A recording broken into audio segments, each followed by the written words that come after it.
This is The Hidden Life of Trees by Peter Wolbe.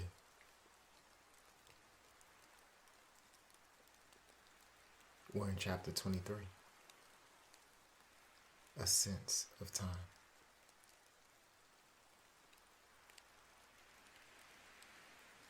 In many latitudes, forests drop leaves in the fall and leaf out in the spring.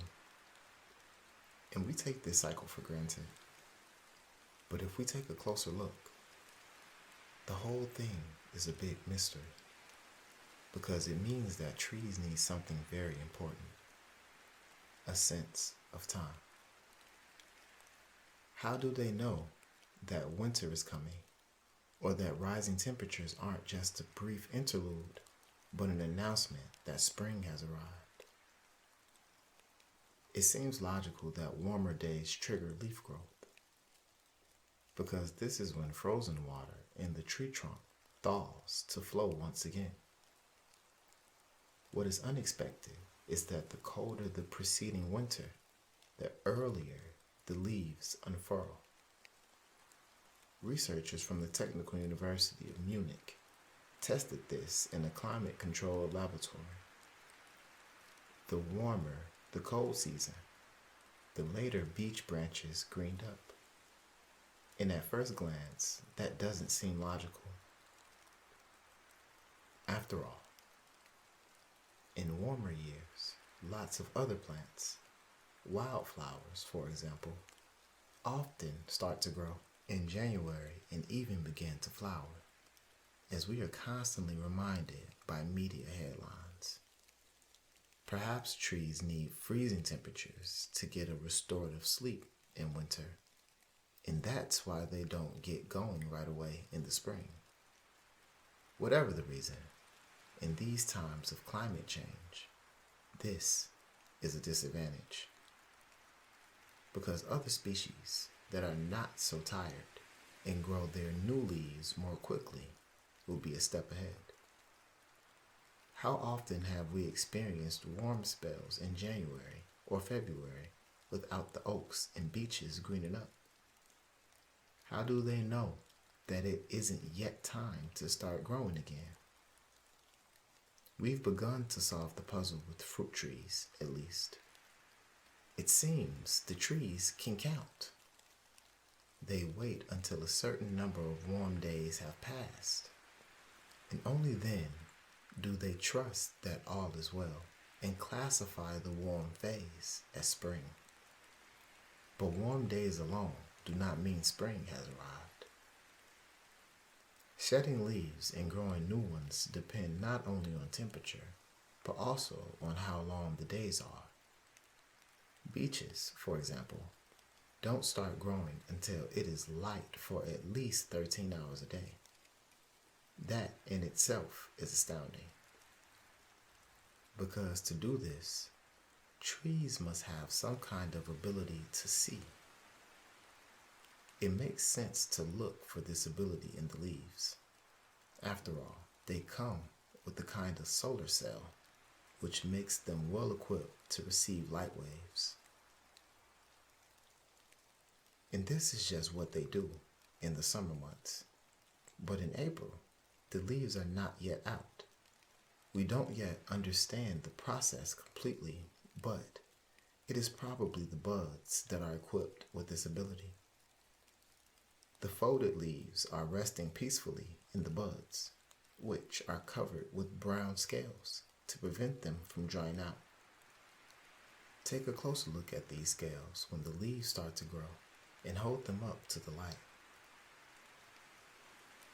Then you'll see it. They're transparent. It probably takes only the tiniest amount of light for the buds to register day length, as we already know from the seeds of some agricultural weeds. Out in the fields, all it takes is the weak light of the moon at night to trigger germination. And the tree trunk can register light as well.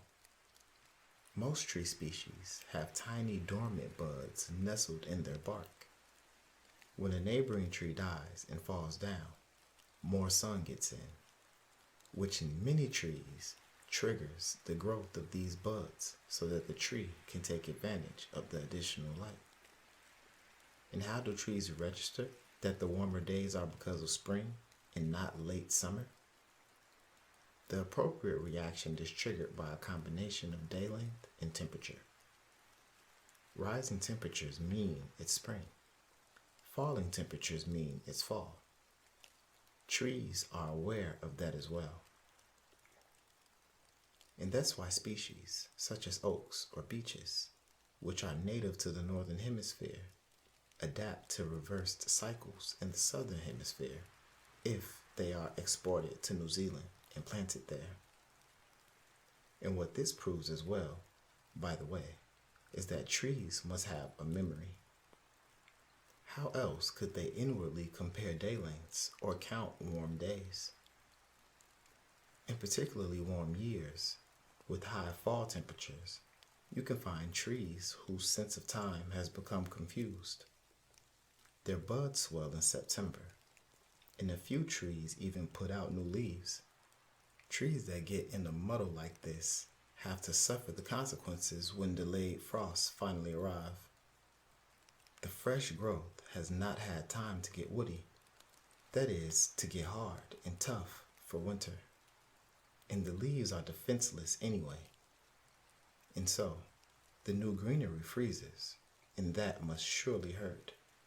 Worse, the buds for next spring are now lost, and costly replacements must be grown. If a tree isn't careful, it will deplete its energy supplies and be less prepared for the coming season. Trees need a sense of time for more than just their foliage. This sense is equally important for procreation. If their seeds fall to the ground and fall, they mustn't sprout right away. If they do, two problems present themselves. First, the delicate shoots won't have time to get woody, which means they will freeze. Second, when the weather is cold, there is very little for deer to eat, and they would be only too happy to pounce on the fresh green growth. So it's better to sprout in the spring along with all the other plants.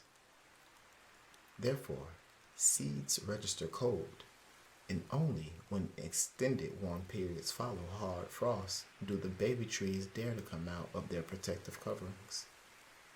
Many seeds don't process a sophisticated counting mechanism like the one used to trigger leaf growth, and that's why it works so well when squirrels and jays bury beech nuts and acorns an inch or so deep in the soil.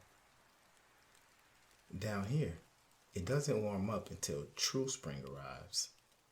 Light seeds, such as the seeds of birches, have to pay more attention. With their little wings, they always land on the surface of the soil and just lie there. Depending on where they come to rest, they might end up in bright sunlight, and therefore, these little ones must be able to wait and register the appropriate day length just as their parents do.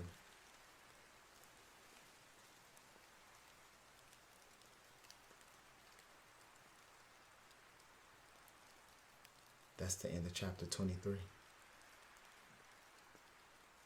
Next time we'll be in chapter 24. A question of character.